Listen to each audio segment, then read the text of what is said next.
Class 6. Today we will start lesson 9 Living Organisms Characteristics and Habitats. यानी इस chapter के अंदर हम ये स्टडी करेंगे कि जो लिविंग ऑर्गेनिजम्स होते हैं वो डिफरेंट उनके कैरेक्टरिस्टिक्स होते हैं और उनकी डिफरेंट हैबिटेट्स होती हैं. हैबिटेट्स क्या मतलब होता है? उनका होम. यानी कोई जैसे एग्जांपल है आपका, जैसे कि कैमल्स हैं, वो डेजर्ट्स में रहते हैं. कुछ mountains had goats and your goats, और जो याक हैं वो माउंटेन एरियाज़ पर रहते हैं. जो क्रेब्स हैं ऑन द बीच, और इसी तरीके से फ़िशेस हैं वो पानी में रहती हैं. टाइगर, लॉयन, ये सब जंगल में रहते हैं.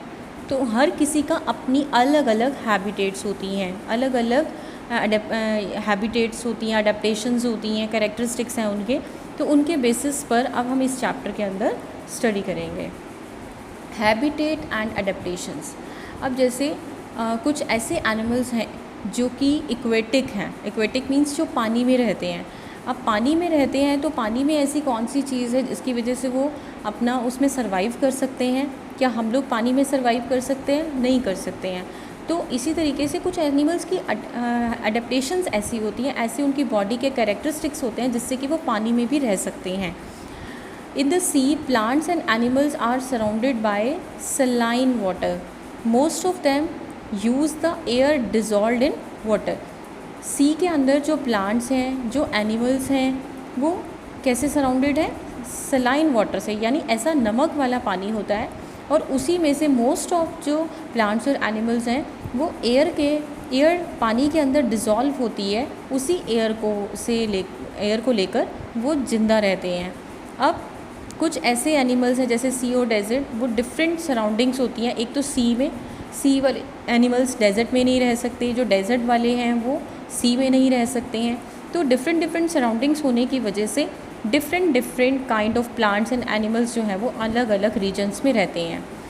तो let us look the body structure of A camel. अब बॉडी स्ट्रक्चर जो कैमल है वो डेजर्ट में ही रहता है.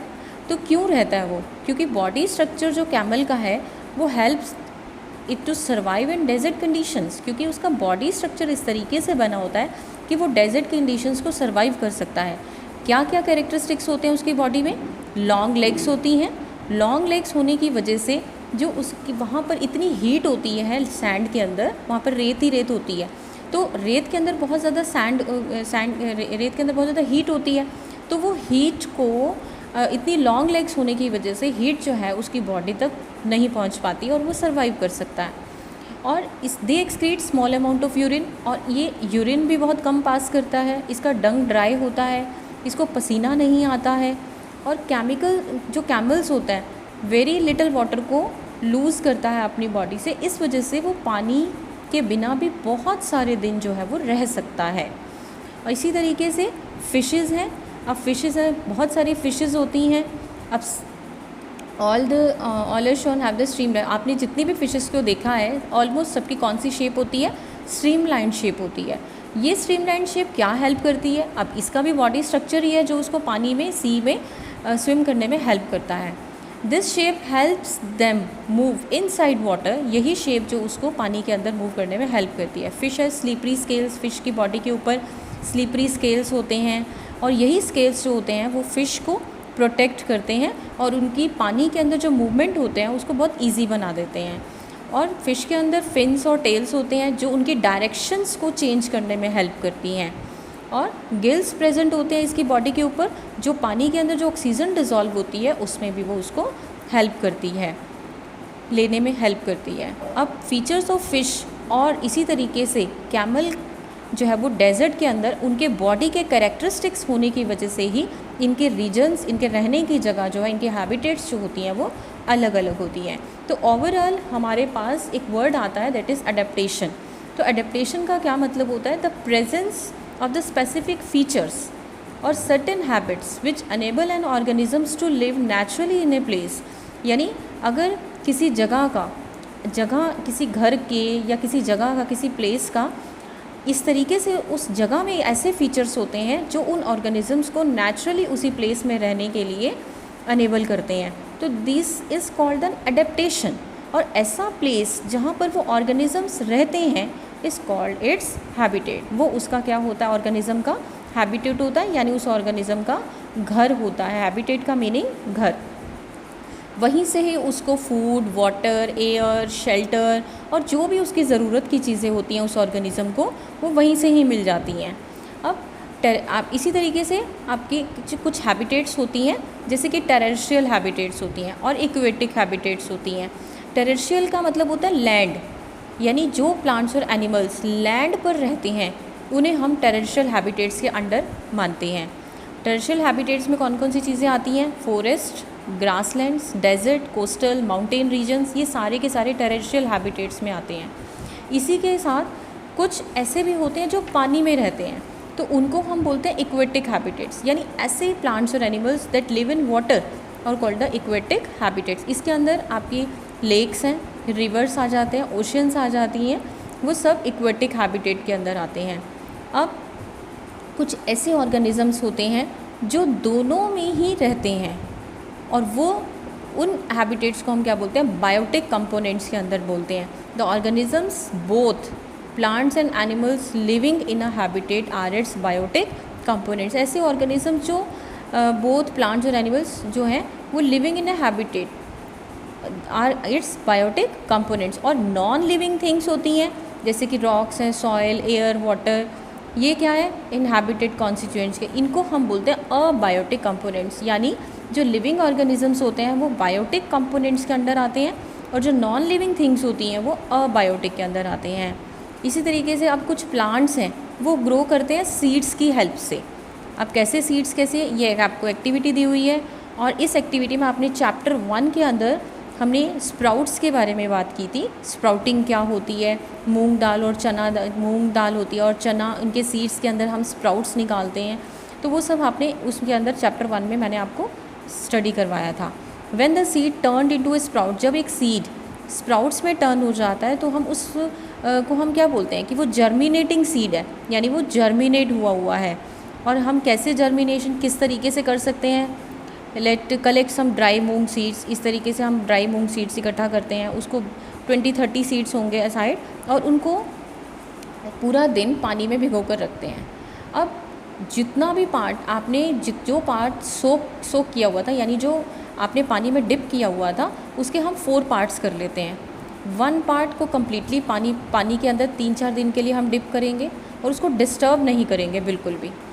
उसके बाद एक पार्ट हम लेंगे, 4 पार्ट्स हमने किए, 1 पार्ट को 3-4 डेज़ के लिए बिल्कुल डिप रखेंगे और कीप 1 पार्ट सोक्स इन सनी रूम। एक पार्ट जो है हमारा उसमें हमने उसको सनी रूम में रख दिया, यहाँ पर जहाँ पर सूरज की रोशनी आती है। उसके बाद तीसरा पार्ट जो था हमने उसको बिल्कुल डार्क रूम में रख दिया, वहाँ पर लाइट एंटर नहीं कर सकती थी। और जो लास्ट पार्ट आपका रह गया उसको कोल्ड सराउंडिंग्स पे रख दिया, यानी रेफ्रिजरेटर में रख दिया या फिर आइस बॉक्स में रख दिया, यानी जहाँ पर बहुत ही ज़्यादा कूलनेस थी वहाँ रखा।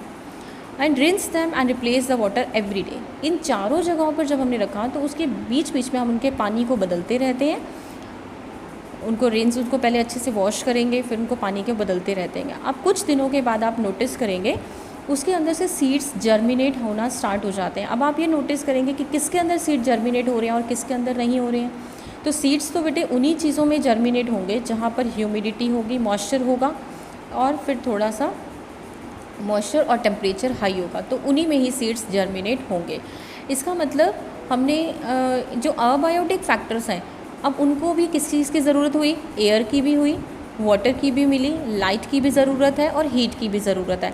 यानी अबायोटिक फैक्टर्स को, किसी भी चीज़ को ग्रोथ करने के लिए अबायोटिक भी होंगे या चाहे नॉन लिविंग फैक्टर्स हैं, लेकिन उनको भी कुछ रिक्वायरमेंट्स नेचर के अंदर एयर, वाटर, लाइट और हीट की ज़रूरत तो पड़ती ही पड़ती है, चाहे वो अबायोटिक के अंदर आते हैं। यानी नॉन लिविंग फैक्टर्स होने के बावजूद भी इनको लिविंग फैक्टर्स की तरह इनको भी चीज़ों की ज़रूरत पड़ती है, तभी ये एग्जिस्ट कर सकते हैं, नहीं तो नहीं एग्जिस्ट कर सकते हैं। उसके बाद जो एडेप्टेशन होती है बेटे वो शॉर्ट टाइम के लिए नहीं होती है, क्योंकि अगर एक बार किसी ने कुछ चेंज कर लिया है तो वो लॉन्ग टाइम तक उसका चेंज ही रहता है। तो adaptation does not take place in a short time, सिर्फ एक छोटे से टाइम के लिए नहीं होती है, क्योंकि अबायोटिक फैक्टर्स जो एक रीजन के अंदर होते हैं वो भी बहुत स्लोली उनके अंदर भी चेंजेस स्लोली ही होते हैं। अगर वो ऑर्गेनिजम्स वहाँ पर अडेप्ट नहीं हो पाते हैं तो वो डाई हो जाते हैं, वो मर जाते हैं।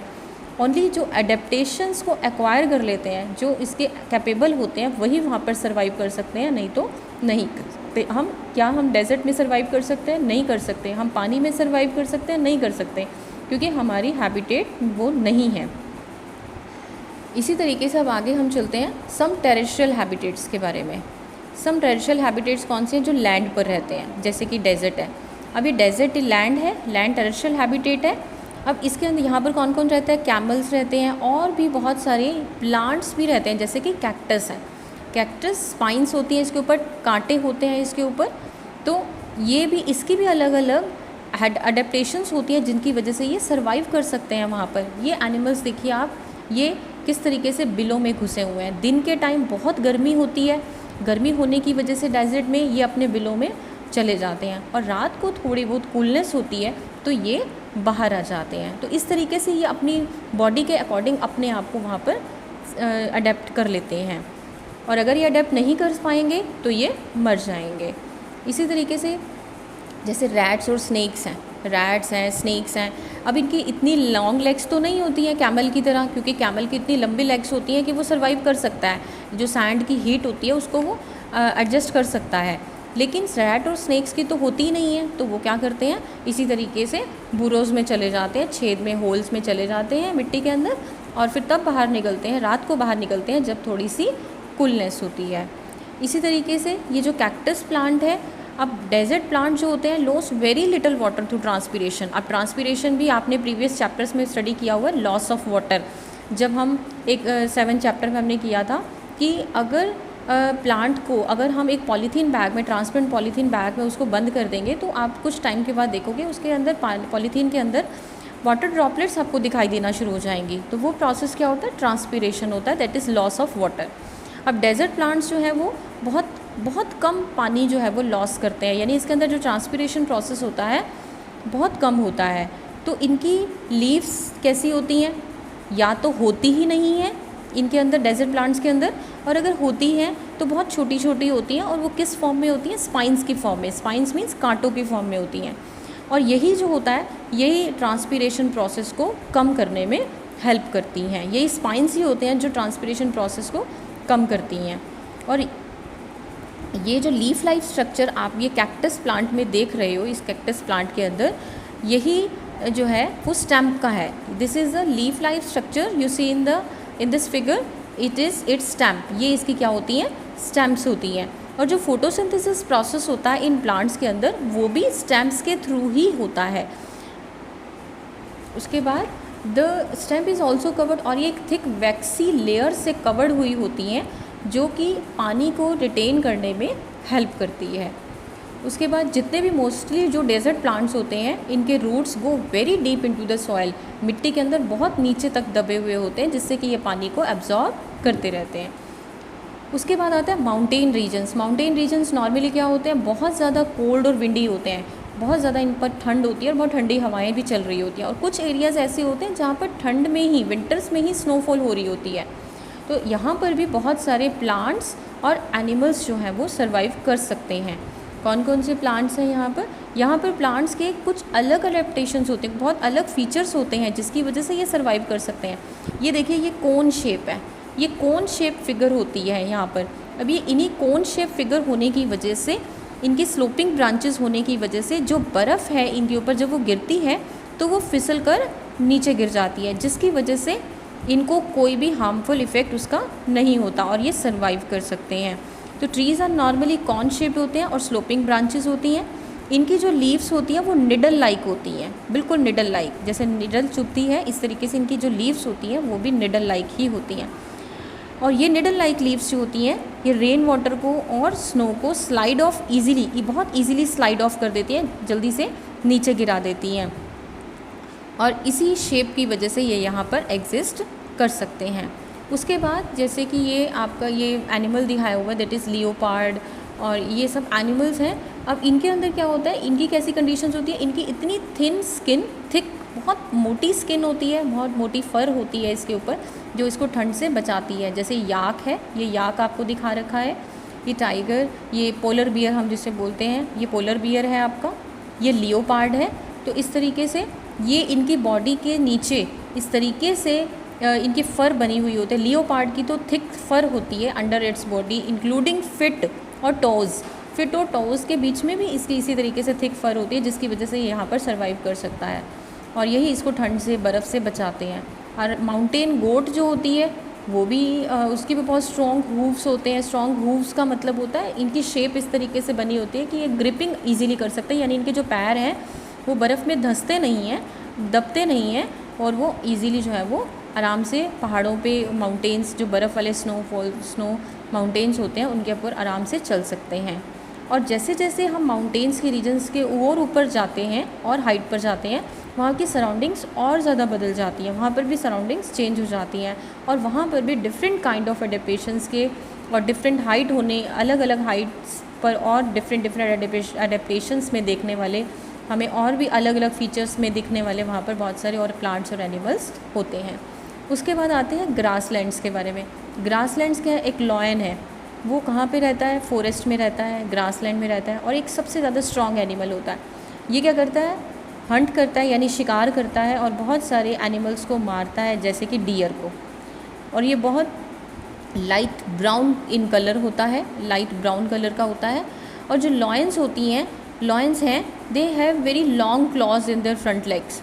अपनी जो आगे वाली फ्रंट लेग्स होती हैं, इनके बीच में बहुत लॉन्ग इनके पंजे होते हैं, जो पंजे निकले हुए होते हैं और ये जो फीचर है इनको आगे भागने में भी हेल्प करता है।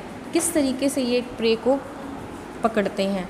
It is a light brown coloured, बहुत लाइट ब्राउन कलर्ड जो है वो इसको हेल्प करता है। Hide in a dry grass lands when it hunts for prey, यानी बहुत लाइट ब्राउन कलर ही होता है इसका, जो इसको ग्रास लैंड के अंदर ये वैसा ही इसका कलर होता है। ग्रास लैंड का भी वही होता है और इसका भी वही हो जाता है, तो ये मैच हो जाते हैं, तो पता ही नहीं लगता कि उसके बीच में ये खड़ा भी है या नहीं खड़ा हुआ है। तो ये बहुत चालाकी से ये उस पर जो आगे इसका शिकार होता है उसे वो पकड़ लेता है। इसकी आइज़ भी फ्रंट में होती हैं। आप ये देखिए, ये लॉयन है, इसकी आइज़ बिल्कुल फ्रंट में होती हैं, लेकिन जो डियर है उसकी आइज़ कैसी होती हैं? साइड्स पर होती हैं, हेड के साइड्स पर होती हैं, इसके फेस के बिल्कुल सामने ही है। तो इनका भी कोई ना कोई रोल है कि ये क्यों साइड्स पर होती हैं और क्यों इनके फ्रंट पर होती हैं, क्योंकि यही जो फ्रंट आइज़ ही होती हैं ये इनको प्रे को पकड़ने के लिए, प्रे को हंट करने के लिए बहुत हेल्प करती हैं। और जो डियर है, डियर क्या इसकी जो स्ट्रॉन्ग टीथ होते हैं, चबाने के लिए हार्ड प्लांट्स और स्टेम्स को चबाता है, ये खाता है, तो इनको बहुत स्ट्रॉन्ग टीथ होते हैं इसके अंदर। और इसकी जो आइज़ होती हैं वो भी क्या होती हैं? बहुत साइड पर होती हैं, ताकि अगर दूर साइड पे होने की वजह से ये अपनी आइज़ को चारों तरफ घुमा कर देख लेता है, पता लगा लेता है कि इसको कोई इसका शिकार करने तो नहीं आ रहा है। तो इस तरीके से ये अपने आप को कई बार बचा भी लेता है। इट हैज़ लॉन्ग, इसके बहुत लंबे लंबे ईयर्स भी होते हैं, ताकि अगर दूर से कोई प्रीडेटर आ रहा है तो उसकी मूवमेंट में ये उसको पकड़ने में ये हेल्प करता है एंड नॉट बिकम, ताकि वो जो है वो भाग सके। The eyes on the side of its head allow is to look all the directions for the danger. अगर कोई भी खतरा है तो वो उससे उसको अपने आप को बचा लेता है। उसके बाद है सम इक्वेटिक हैबिटेट्स, जैसे कि ओशियंस हैं जो पानी में रहते हैं। अब पानी में हैं, उनकी बॉडी आपने देखी हुई है सी एनिमल्स की कैसी होती है? स्ट्रीमलाइन बॉडीज़ होती हैं, और इन्हीं स्ट्रीमलाइन बॉडीज़ की हेल्प से ये पानी में ईजिली मूव कर सकते हैं। कुछ सी एनिमल्स जैसे स्क्विड्स हैं, ऑक्टोपस हैं, अब इनकी स्ट्रीमलाइन शेप नहीं होती। स्ट्रीमलाइन नहीं होने की वजह से ये कहाँ रहते हैं? बहुत नीचे, ओशियन में नीचे, बहुत नीचे नीचे रहते हैं, सी बेड में रहते हैं और अपने वहीं से अपने प्रे को पकड़ते हैं और अपने आप को सर्वाइव करते हैं वहाँ पर। अब लेकिन इनकी स्ट्रीमलाइन शेप नहीं होती, लेकिन अगर इन्होंने पानी में मूव करना होता है तो ये अपनी बॉडी को स्ट्रीमलाइन शेप बना लेते हैं जब इनको मूव करना होता है। ये स्ट्रीमलाइन शेप बनाने के बाद इनके अंदर इतनी कैपेबिलिटी होती है कि अपनी बॉडी को स्ट्रीमलाइन शेप दे देते हैं। और इनकी बॉडी के अंदर जो गिल्स होते हैं वो ऑक्सीजन जो पानी के अंदर डिज़ोल्व होती है उसमें ये सांस लेने में इनको हेल्प करते हैं। इसी तरीके से डॉल्फिन्स और वेल्स होते हैं, they do not have gills, इनकी गिल्स नहीं होती हैं, लेकिन फिर भी ये इसमें सांस लेते हैं। तो इनके ऊपर एक ब्लो होल्स होते हैं, नोस्ट्रिल्स होते हैं, जिनकी वजह से, जो कि हेड के अपर पार्ट पे होते हैं, जो इनको सांस लेने में हेल्प करते हैं। इस तरीके से ये वहाँ पर सर्वाइव कर सकते हैं। और पॉन्ड्स एंड लेक्स वाले में जैसे कि ये तालाबों में ये किस तरीके से प्लांट्स, और ये कुछ प्लांट्स ऐसे होते हैं जिनके रूट्स मिट्टी में फिक्स्ड होते हैं बिलो द वाटर, पानी के नीचे बिल्कुल फिक्स्ड होते हैं।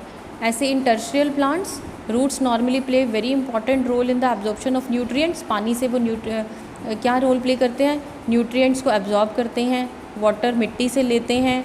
और इक्वेटिक प्लांट्स जो होते हैं their roots are much reduced in size, इनके जो रूट्स होते हैं बहुत कम होते हैं, बहुत छोटे छोटे होते हैं। एंड द मेन फंक्शन इनका क्या होता है, होल्ड द प्लांट को मिट्टी में दबा होल्ड करके रखना। जो स्टेम्स होती हैं इन प्लांट्स की बहुत लंबी होती हैं, होलो होती हैं और बहुत लाइट होती हैं। The stems grow up to the surface of water, ये पानी के सरफेस पर ग्रो करती हैं। वाइल द लीव्स और जो फ्लावर्स होती हैं वो पानी के सरफेस के ऊपर फ्लोट करती हैं, तैरती हैं उसके ऊपर। कुछ इक्वेटिक प्लांट्स ऐसे होते हैं जो पानी के अंदर सबमर्ज्ड होते हैं। सबमर्ज का मतलब नीचे दबे हुए होते हैं, पानी के नीचे ही रहते हैं। All parts of such plants are under water, जितने भी सारे उसके पार्ट्स होते हैं वो सब पानी के नीचे ही होते हैं। Some of the plants have narrow thin ribbon like leaves होती हैं उनकी, और they can bend in the flowing water, बहते हुए पानी में बेंड हो जाते हैं, झुक जाते हैं, झुक सकते हैं। In submerged plants leaves are often highly divided, कुछ में क्या होते हैं कि बिल्कुल डिवाइडेड होते हैं, जिसमें से वाटर जो है वो इजीली फ़्लो कर सकता है बिना उसे डैमेज किए हुए। पानी जो उसके ऊपर से निकल जाता है और वो प्लांट्स जो है वो डैमेज नहीं होते।